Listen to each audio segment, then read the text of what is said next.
Resenha do TJSC.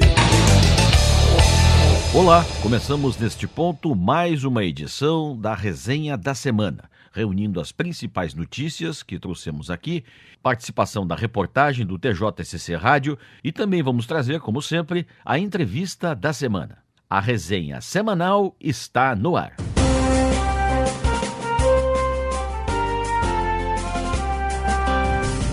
Comarcas da região sul recebem capacitação sobre procedimentos de segurança em fóruns. Das 12 regiões onde ele será realizado até novembro deste ano, as cidades do sul catarinense foram as primeiras a receber o curso após a Grande Florianópolis.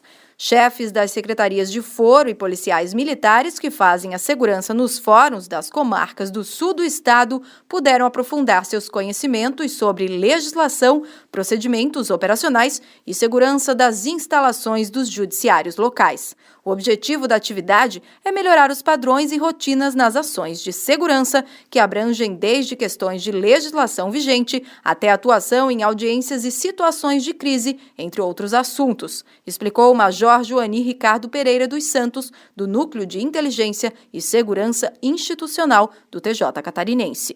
Foram capacitados do curso em 2 dias 46 pessoas. Repórter Gabriela Halpe. Justiça do Oeste destina verbas para as áreas da saúde, educação e segurança pública. A comarca de São Miguel do Oeste, no extremo oeste catarinense, fez o repasse de valores oriundos de transações penais arrecadados no decorrer de 2018. Foram mais de R$233 mil distribuídos para 26 entidades, que apresentaram projetos compatíveis com a proposta do Poder Judiciário. Foram 41 propostas apresentadas, 35 habilitadas e 26 selecionadas. O Corpo de Bombeiros de São Miguel do Oeste foi um dos beneficiados. Os recursos serão utilizados na compra de diversos equipamentos necessários para uma melhor resposta no atendimento à comunidade. O maior montante destinado será de R$38 mil para o Centro de Atendimento Socioeducativo Provisório. O recurso será utilizado na construção de uma mercearia que servirá de instrução profissional para os menores infratores. O juiz da Vara Criminal Local, Márcio Luiz Cristófoli, foi quem conduziu o repasse dos valores. Repórter Gabriela Halpe. Estamos apresentando aqui pelo TJSC Rádio a Resenha da Semana. Homem que ofendeu ex-esposa em seu local de trabalho é condenado por danos morais. A segunda Câmara de Direito Civil do TJ confirmou sentença de indenização por danos morais no valor de R$4 mil em favor de uma mulher que sofreu ofensas do ex-marido em seu ambiente de trabalho. Ele teria comparecido na escola de idiomas em que a ex-companheira trabalhava como recepcionista e proferido palavras vexatórias na frente de alunos, pais e colegas de trabalho, o que teria abalado sua honra e imagem perante terceiros. O desembargador Rubem Schultz, relator da matéria, considerou depoimentos e prova testemunhal apta a demonstrar o abalo psíquico suportado pela autora e a repercussão negativa no trabalho que se causou à imagem e honra diante das ofensas a ela dirigidas. A votação foi unânime. Repórter Gabriela Halpe. Você está acompanhando a Resenha Semanal. Vamos para o intervalo? E já na sequência é a vez da entrevista semanal aqui na nossa resenha. Nós vamos ouvir hoje a entrevista da jornalista Simone Moreira com o desembargador Ricardo Hesler. Ele é o presidente do Tribunal Eleitoral de Santa Catarina e vão falar a respeito das eleições deste ano. Um instante só, depois do intervalo a gente já começa. Que tal resolver os seus conflitos na justiça de forma rápida e eficiente? Faça conciliação. É simples e só depende de você. Todo mundo que tem um processo na justiça pode tentar resolver o problema de forma negociada. Basta ir até uma unidade do judiciário mais perto da sua residência e procurar o setor de conciliação. Lá, diga que tem um processo na justiça e quer conciliar. Para mais informações, acesse o endereço eletrônico do Conselho Nacional de Justiça, cnj.jus.br/conciliação, e encontre os locais e contatos dos núcleos de conciliação do seu estado. Entrevista da semana. Ok, estamos de volta nesta resenha semanal e esta é a hora da entrevista semanal. A jornalista Simone Moreira entrevistou o desembargador Ricardo Ressler. Ele é o atual presidente do Tribunal Regional Eleitoral e eles falaram um pouco sobre as eleições deste ano. Vamos ouvir então a entrevista da Simone com o desembargador Ricardo Ressler. Quais são as principais mudanças no pleito deste ano? Bom, o pleito deste ano se transforma na maior eleição que o Brasil já teve, não só pelos números, que são magníficos, são astronômicos, números de eleitores, números de urnas, mas também pelos desafios que estão a nos enfrentar. Que desafios são esses? Vários desafios. Um deles é a questão que envolve o mundo todo pela internet, que são os fake news, né?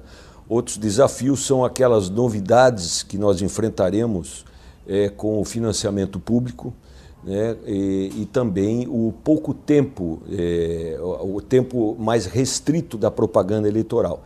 Nós não sabemos exatamente como isto vai se desdobrar ainda, aliás, isso já está acontecendo, e então são os desafios que nós vamos enfrentar em torno disso, em torno do volume. São 5 milhões de eleitores no estado de Santa Catarina, são 147 milhões de eleitores no país. Então, todas essas situações, com essa mini-reforma que aconteceu, vai envolver muitos desafios. Por isso, nós estamos aí também aprendendo. Quais são as vantagens dessas mudanças? Basicamente, uma redução de custos, eu vejo, né? Porque a mini-reforma que aconteceu foi no sentido de diminuir o tempo de campanha, né? Facilitar a distribuição de recursos públicos e não privados, né? E essa distribuição será feita num depósito na conta dos partidos. Os partidos é que irão distribuir, sem o controle do TRE, mas a prestação de contas deverá ser feita junto aos tribunais regionais eleitorais e, consequentemente, ao TSE também. Desembargador, quais são as principais regras na campanha eleitoral na internet? É mais uma novidade, é outro desafio, né? Na internet, basicamente, nós estamos falando de redes sociais. Nas redes sociais, o que se pode verificar de mudança é que somente aquelas empresas autorizadas pelos partidos ou os próprios partidos e os candidatos que estiverem registrados no TSE poderão fazer as campanhas pela internet. O cidadão comum não pode, por exemplo, propagar e fazer a campanha de algum candidato. O que o candidato pode e não pode fazer na internet nessa campanha? Bom, as regras básicas são de ética, da moralidade, da ética que sempre teve em campanhas eleitorais. Ou seja, a nossa orientação é no sentido de que propague o seu plano de governo, sem atacar, sem criticar, sem desconstruir a imagem do outro, né? Então, existe a campanha pela internet e existe a campanha no horário gratuito de rádio e televisão. Então, tem as regras básicas que sempre prevaleceram, mas a ética e a moralidade é acima de tudo. O TRE possui algum projeto para combater as fake news? Sim, nós estamos trabalhando com um comitê consultivo da internet. Ele é composto de membros da Polícia Federal, da Polícia Civil, da ABIN, a Agência Brasileira de Inteligência, do Ministério Público Eleitoral e de técnicos de informática do nosso tribunal. Esse comitê ele constrói, ele estabelece linhas de investigação e constrói protocolos de investigação que irão auxiliar os juízes eleitorais na busca dessas informações falsas, né? Melhor dizendo, na investigação dessas informações falsas que nos serão repassadas, né? Porque nós agimos sempre no impulso de alguém.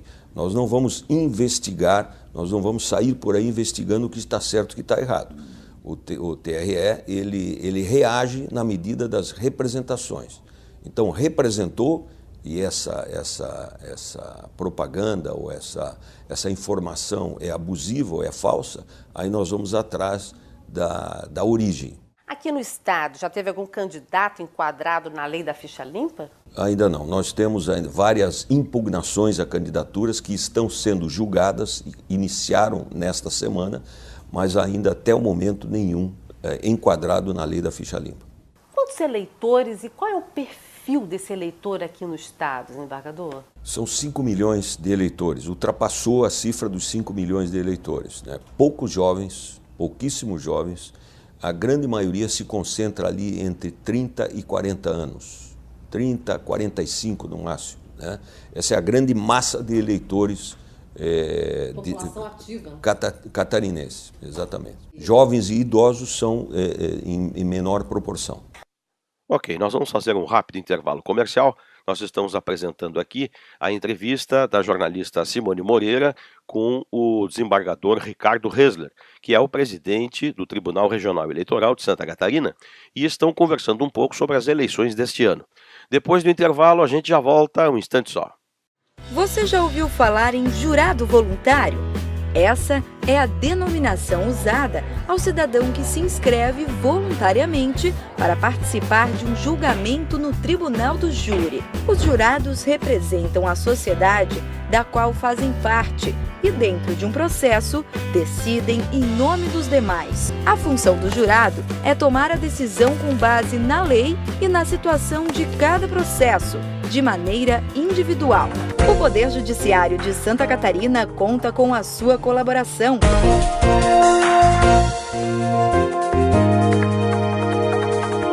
Ok, já estamos de volta. Esta é a resenha semanal e esta é a sequência da entrevista da semana. Estamos ouvindo a entrevista da jornalista Simone Moreira com o desembargador Ricardo Hesler e eles estão falando a respeito das eleições deste ano.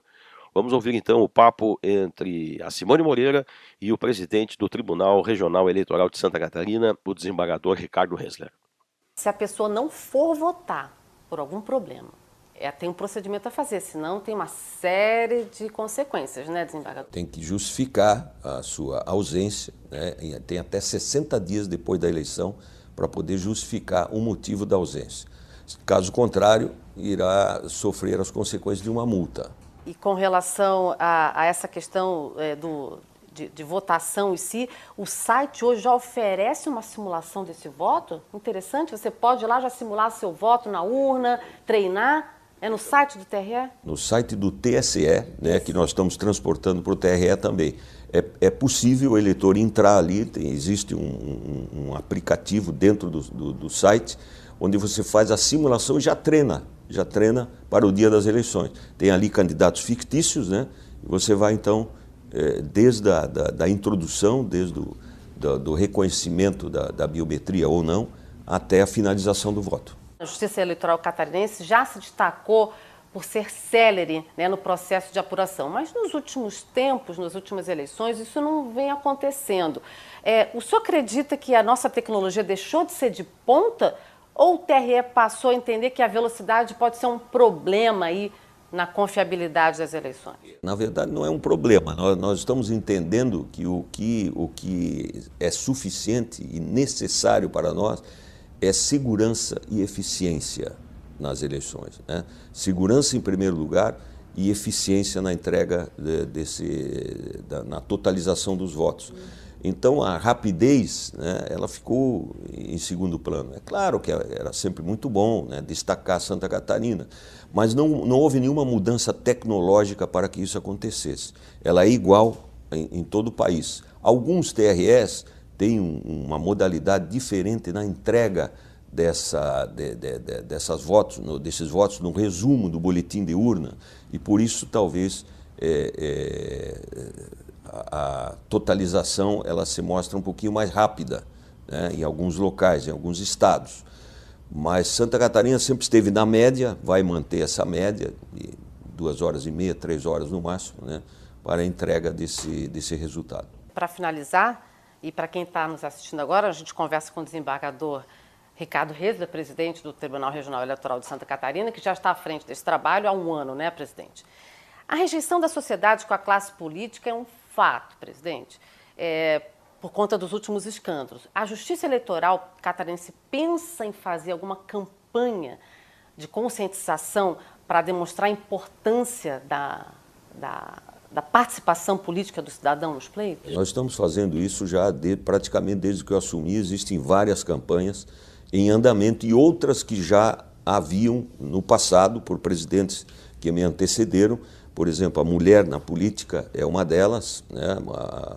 A participação da mulher, mas estamos sim trabalhando na conscientização do voto, na ressignificação do voto, que é muito importante dizer, que nós precisamos ressignificar o voto, valorizar aquela política ética, aquela política de épocas anteriores, né, onde se valorizava o planejamento, o projeto do político, né, e não o que está se vendo muito hoje em dia, né?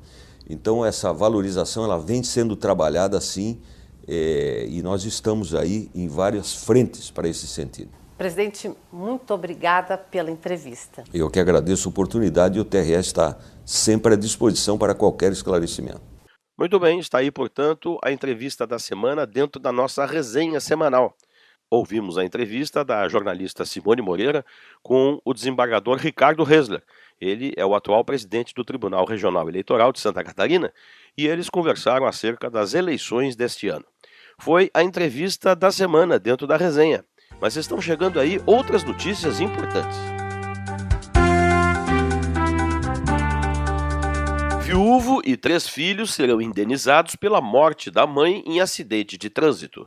Uma empresa de ferragens foi condenada a pagar indenização de R$160 mil por danos morais ao viúvo e 3 filhos da vítima de um acidente de trânsito que envolveu um de seus caminhões.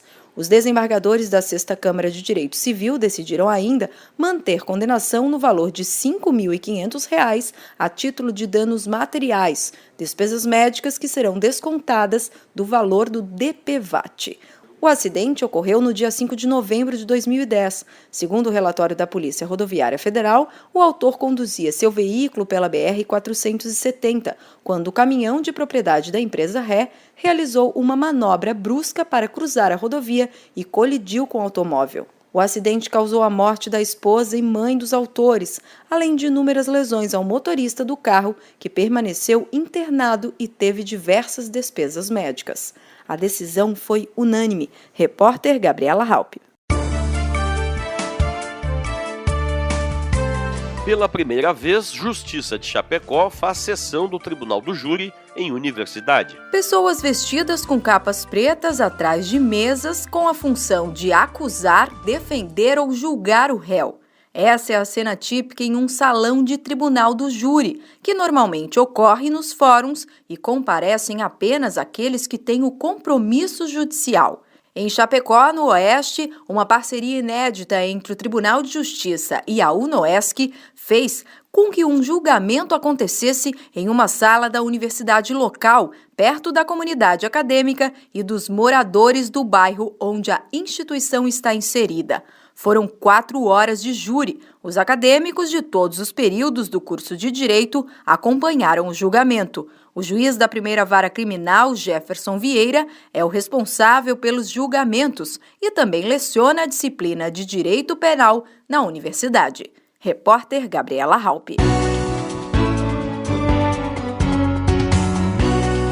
Você está acompanhando pelo TJSC Rádio a resenha da semana.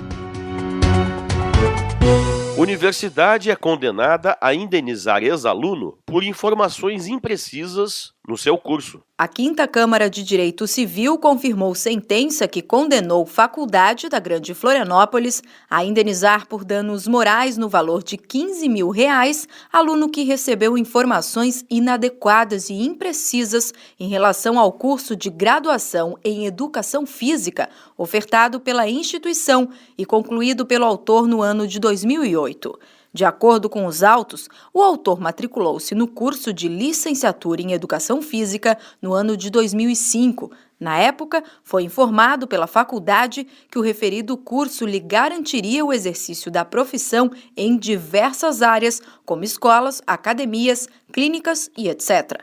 Contudo, ao tentar exercer a profissão de professor em uma academia da cidade, foi impedido pelo Conselho Regional de Educação Física por não possuir o diploma de bacharel, modalidade que permite a atuação em áreas fora do âmbito da educação básica.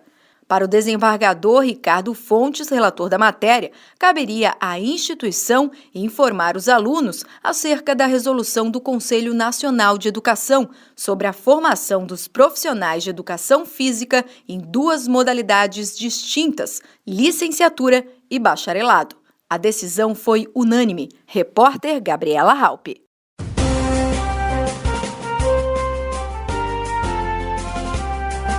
Ok, terminamos aqui mais uma edição da Resenha da Semana do TJSC Rádio. Apresentação de Marcelo Fernandes Corrêa, com a participação da repórter Gabriela Halpe. Textos e supervisão da Assessoria de Imprensa do Tribunal de Justiça de Santa Catarina. Na semana que vem, mais notícias, mais destaques e, como sempre, a entrevista da semana.